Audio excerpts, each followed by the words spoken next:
What's the best business advice you've ever received? Makan duit halal lah.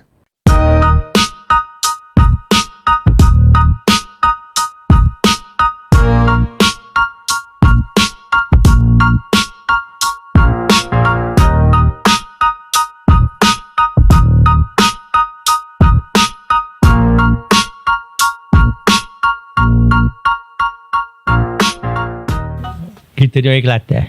Dari Kelantan. Kita dari Kelantan. So Allah yarham my father lah. My father dia berhijrah daripada Penang ke Kota Baru. Dan buka kat Kota Baru. Kita bermula jual kat pasar malam, my father, balik father.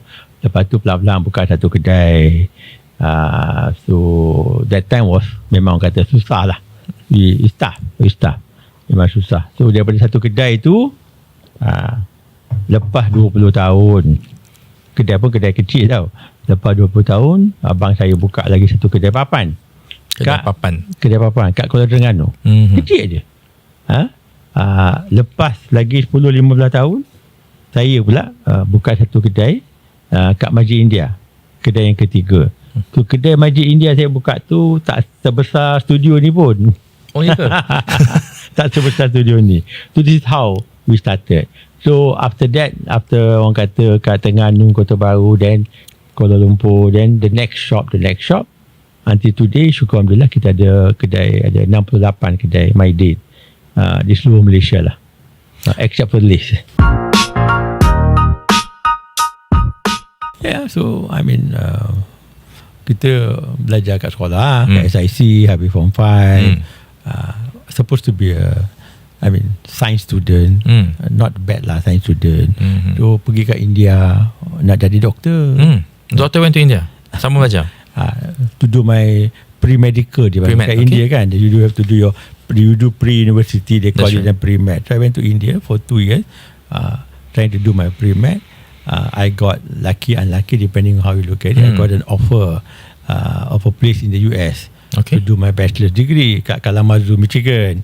I think those days 50 years ago or 48 years ago tu, kau dapat offer pergi kat US tu macam dapat offer pergi kat bulan lah kan. Sekarang pagi pergi orang boleh balik petang kata kan. Those days is like, oh my god, USA man, you know. So I pergi kat US, got my family to finance. Difficult. We were not daripada one shop to shop tu. So it was self-finance lah, bukan scholarship, right? Not initially. Okay. But after my first year, syukur Alhamdulillah, I was not too bad lah. Not too bad. Then Mara gave me a loan. Gave me a loan. I met my current wife kat sana. So adalah good lah jumpa kat sana, bercinta. Got married, came back. I got my bachelor. I did my master's. Bachelor's in chemistry. I'm a chemist. I'm not a business student. I'm a chemist. But I always tell people that it's good to do a science, maths, accounts. So that makes you technically more numbers, you know. Right. Numbers. I'm always, number ni very important tau. Yeah, figures. Kalau kita punya MBA ni very broad, okay, but I think you must be meticulous. Money, retail is detail. Everything is detail. So you get that feel. You pandai kira lah. So then I did my master's in business. Then I came back. I work in a bank, at a Malaysian merchant bank. Arab Malaysian Merchant. That's not M-Bank, M-Bank lah. Yeah, okay. Now, but those days was called Arab Malaysian Merchant Bank. Sekarang M-Bank lah, dah tukar sekarang. But worked there for 8 years, and then I left, and then I opened the first shop.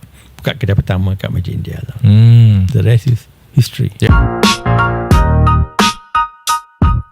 You see, you mentioned Mydin, tapi nama penuh dia Mydin Wholesale Hypermarket. Pemborong.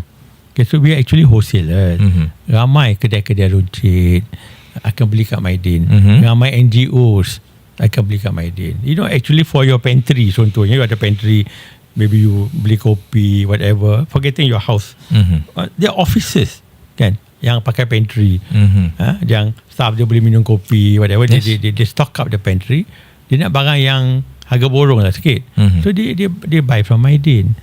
NGOs macam now NGO sekarang ni ramai yang kata nak sedekah lah, bawa budak anak-anak yatim pergi baju sekolah ke baju raya, dia go to Mydin because harga kita harga tetap, very competitively priced. I mean, you can get a full set of baju sekolah, you can get baju sekolah, seluar sekolah, kasut sekolah, beg sekolah, set stationery for RM100. Songkok sekali. Sama dengan perempuan dengan tudung sekali. Sekarang RM2 aja. Zaman mahal orang kata kan. Kat Mydin murah lagi. Bila musim perayaan pun, baju Melayu kat Mydin RM89, RM99 baju Melayu. The same baju Melayu at my A competitor could be $159. Some have got $229, $249.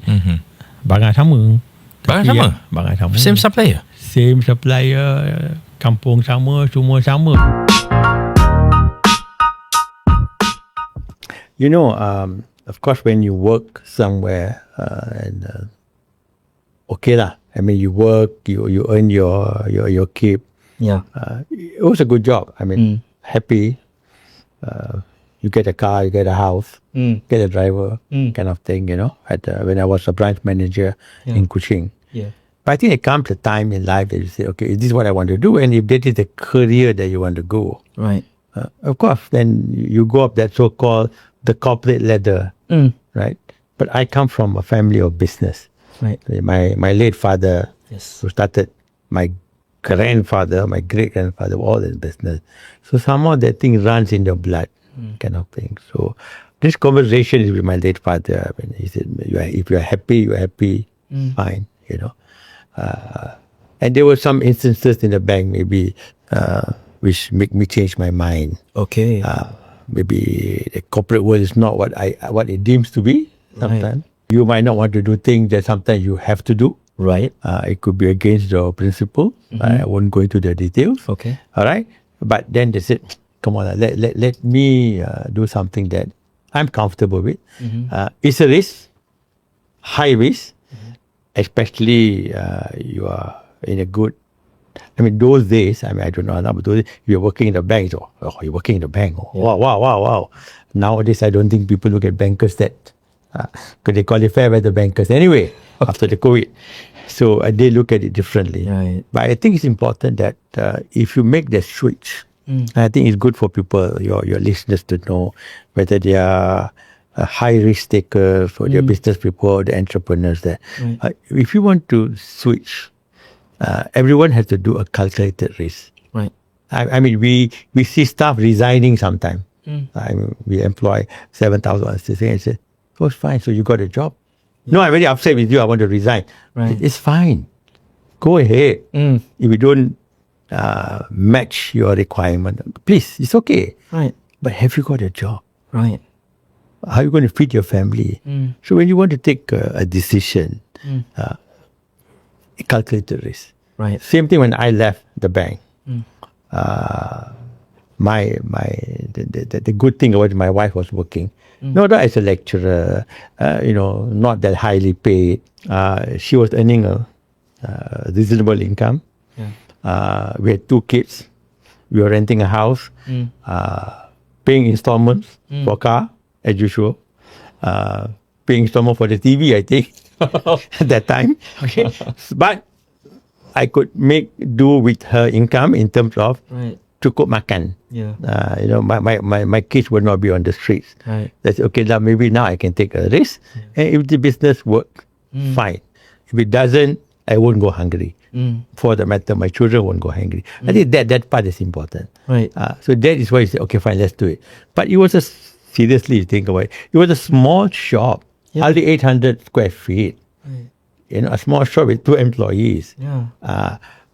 So it's a real risk, but it was something that we wanted to do, and with all the support from the family. Right. Again, Right. support from the family. Right. And my father's suppliers and all that. We made it so far.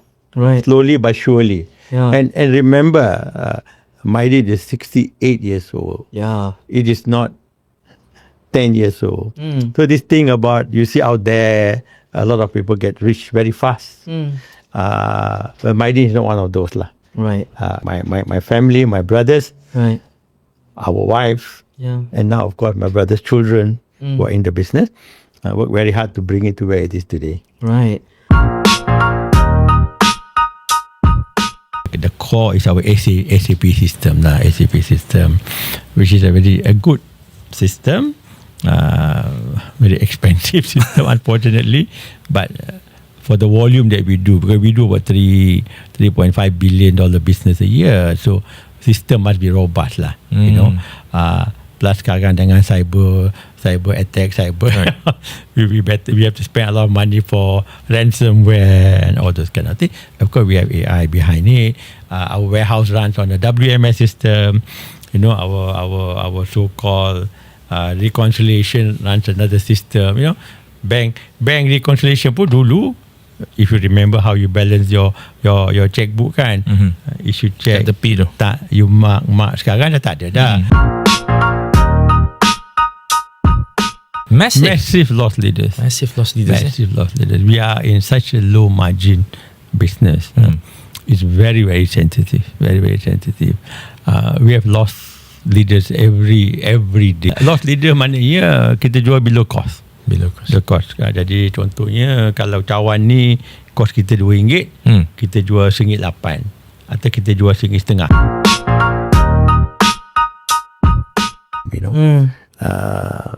halal, integrity. I think those are the core things. Punctuality, discipline. Wow. So these are basic. I think my father was a disciplined person. Right. So I think that what helps you. And I think in life, you have to be disciplined to be successful. Yeah. I mean, I don't think anyone who is succeeded will say that no need lah. You can turn up late, you can do this, you can do that. You know, even the most famous actors, most of them, if you go back and see, you go on to funny fellas, you know, who think they're too big for the shoes anyway. But the good ones who manage and remain up there, they are very disciplined. Wow. You see, and in business it has to be there. You have to be punctual, respect people for their time. Right. I mean, punctuality is nothing to do for you being time, but I think more of giving you respect. Like coming here for this podcast, I have to be on time. Never turn back lah. Never turn back. I think you might fail now than fail later. Pick up. You better fall now, learn your lessons now. If you're small and you fail, the pain will not be so bad. It's worse if you're big then you fail. Then become very difficult. So eloknya sebetulnya for business owners, perseverance. Don't give up lah. I mean, susah siapa tak susah. Life is tough, but that makes you a tough person.